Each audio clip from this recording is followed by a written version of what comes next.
I'd rather trust my experience than words, or I'd rather doubt words than my experience. This phrase has been quite important to me throughout my life because I have had many experiences where, or to which I cannot find a rational explanation for. Experiences that might be in the realm of paranormal or psychic or spiritual, etc. And at some point in my life, I definitely disregarded them. When I was a child, all these things happened to me, and I was just in a place where I was able to validate them, and my environment was, if not necessarily validating them, it was, they were at least not putting them down. And then in my adolescence, I don't know what happened, but I did definitely, put it aside. And for a long time, I didn't necessarily, believe in anything. And things kept happening to me, but I just said, oh, no, that's not true. Oh, I must be crazy about that. No, that actually didn't happen. But things kept happening. And it came a moment in my life where I decided to, I went on a trip, and it was, full of serendipity, and everything that kind of led to that trip was also, quite magical, to give it a word. And the trip itself was just filled with experiences that, that I kept not being able to back with a rational explanation. Things like, I don't want to get into all of them, but things materializing or coming out of nothing, or just many things that seemed too fortuitous. So there were so many, and they were so significant that I came back from that trip kind of, the images that I had my tail under or between my legs.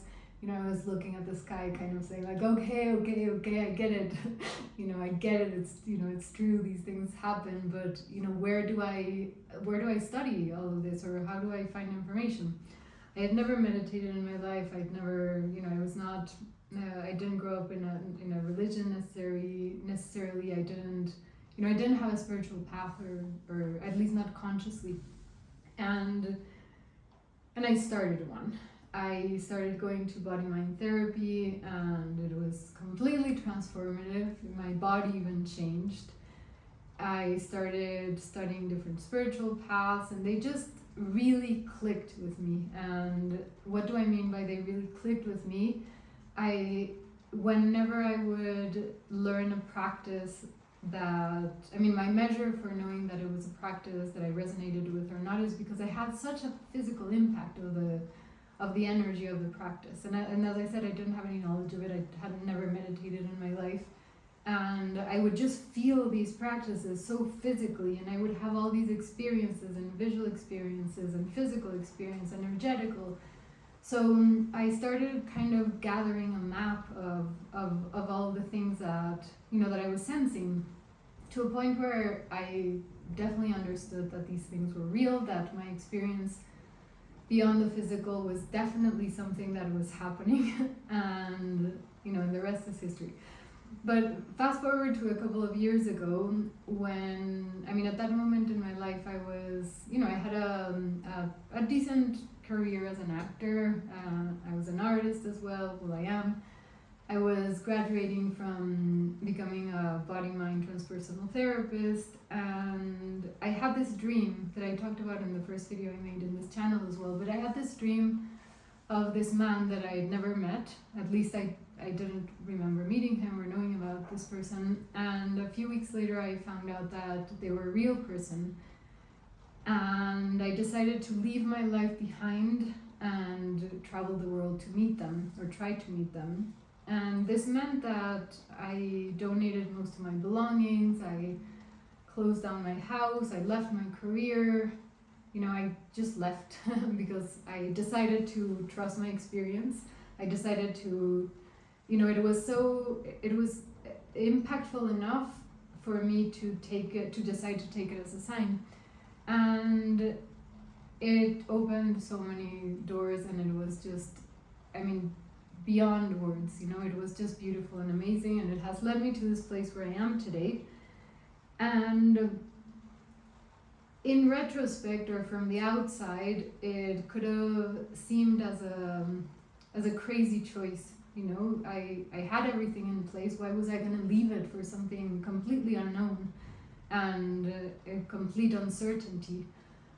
So one could think that it involved a lot of courage and a lot of trust, and yeah, maybe, but the reality is that I had complete certainty that that was the path that I was meant to be going on at that moment. You know, that was the adventure that my being needed at that moment. And I understand that for most of us, it's not necessarily that easy to, make huge life choices because we experience something or because we feel something. I mean, feelings in essence, if we haven't learned to work with our feelings, to understand that they're energy flowing through us, and we allow every single sensation that our physical body feels, and we haven't done we're not on a path of growth, or we haven't, embarked on a journey to, self-knowledge, to say it in a certain way, it kind of means that your compass is not in tune yet. And this is something that I essentially help people with, given it being through therapy or through art or other means. But essentially, for us to speak about a compass as well, we have to speak about also kind of a destination. And of course, if we have no idea where we're going towards, it's a bit difficult to kind of even know how to use the compass. This instrument that we have, which is our body, and all the layers that it has. If we don't really know where we're going, it's kind of difficult pointless, to have a tuned-in compass. And if you're a spiritual practitioner, or you're in a path of growth, or the answer might be quite simple. I am, my end goal, is it's not necessarily an end, but the place where I'm going towards, or where I'm walking to, is to know my true self, to liberate, to become enlightened, to realize my true nature, to have a real, one-to-one experience with God. And that is great, and that is definitely, something that we walk towards, that we strive for, that's the essence of our practice. But I feel that the real kind of question for all of us who are, kind of traveling this world together, has to do with, while that happens, while I'm on this path towards that huge, beautiful goal, how am I going to employ my energy, my time, my days? And that's where I feel that this realization of trusting your experience rather than words comes into place, because once we are attuned to to kind of who we are and what's happening in our bodies and in our path, and we start understanding all these other layers of information that that we might have, the path just starts becoming quite easy to to spot. And this goes beyond just kind of the purpose of your life or the meaning of your life, because if we are Buddhists, we could even say there's no meaning.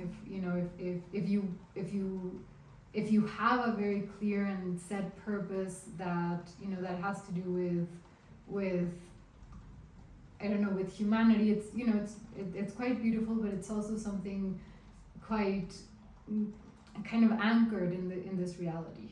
And and while all these layers are are quite interesting to navigate, and I'm not saying you shouldn't have a purpose in life or meaning, it's quite important actually to have them. I'm speaking more about this this path towards getting to know yourself better, towards growth.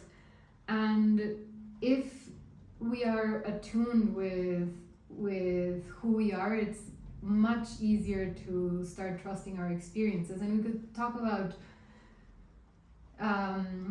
intuition, for instance. We could talk about, you know, having more in tune or attuned energetic sensation. We could talk about, you know, psychism. We could talk about spirituality. But essentially, we are the only person who's experiencing life as we are. You know, the importance of our physical body is that this is the instrument with which we experience the world, you know, through the senses. And once we start kind of fine-tuning that, we start to open ourselves to other inputs of information. So let's say you are only attuned with your physical body and your rational mind. You might draw information from written words, from verbal words. You might draw information from, you know, physical sensations. If somebody hits you, it hurts. You know, if there's a big sound over here, you know that there's something going on there. But if you start kind of trusting these experiences that don't necessarily have a rational explanation, but that are a fact, you know, something that you're seeing that nobody else is seeing, or a sensation that your body's having that isn't necessarily rooted in, you know, in anything that you can rationally pinpoint, you start opening yourself to, you know, the information that your unconscious is bringing forth, the information that, you know, that other beings are bringing forth, that, you know, of the energy that is, you know, that is flowing around you and within us, and, you know, all amongst us. And life just becomes so much richer, because, I mean, imagine if you had, you know, if in your house you have a library, and your library has 3 books, and that's the information that you have, you know, for getting knowledge. You know, your knowledge is going to be quite limited. But if your library all of a sudden has 1,000 books, and it has you know, lots of hard drives filled with videos, and then you learn how to, you know, how to speak the language of the rain, because it's raining here right now. You start to have so much more information to draw upon for, you know, for making choices, which is basically what constantly stalls us humans in our path. You know, we're constantly being stalled by not knowing which choice to make, or not knowing if this thing is good for us or not.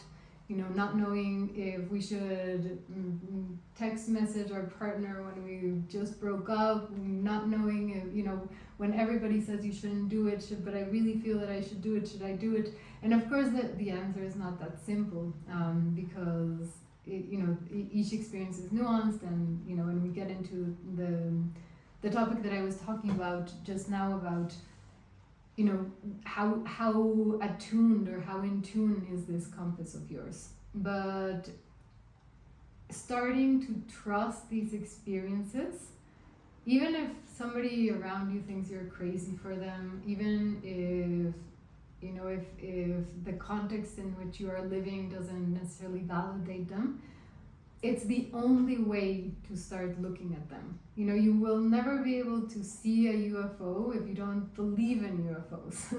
It's, you know, you will never be able to, you know, to, for instance, to you know, get through grief if you don't allow yourself to feel the sadness. You will never be able to, you know, to sense energies and know what, you know, which energies are good for you, which are not, if you don't start feeling them and creating a map for them. So this is an invitation for starting to you know, to trust these experiences that you might be having, even if everything or most things around you are saying that they are not true, or that there's no reasonable explanation for. And that's it. I am a body-mind transpersonal therapist. I'm an artist, an actor, and in this channel I aim to kind of, I mean, start to together build a world where all these experiences are validated and where we can share information about them and understand them better. I share practices both about therapy, self-therapy, and also related to spirituality. I share stories about experiences that I have had. I share certain practical insights, and I'm also building. I'm figuring out where to kind of start building a community for all of us. I'm not. I haven't figured it out yet, but as soon as I do, I'll let you know. And in the meantime, if you want to work with me, that would probably currently look as a therapy one-to-one. Reach out. I'd love to hear from you and about you. I still have a few slots available. And I love to work with symbols, with the unconscious, depending on the person. I also use a lot of spiritual practices, and it's a body-centered therapy, so we take the body into account quite a lot, meaning somatics. That's it. I hope you have a great day. My name is Pia.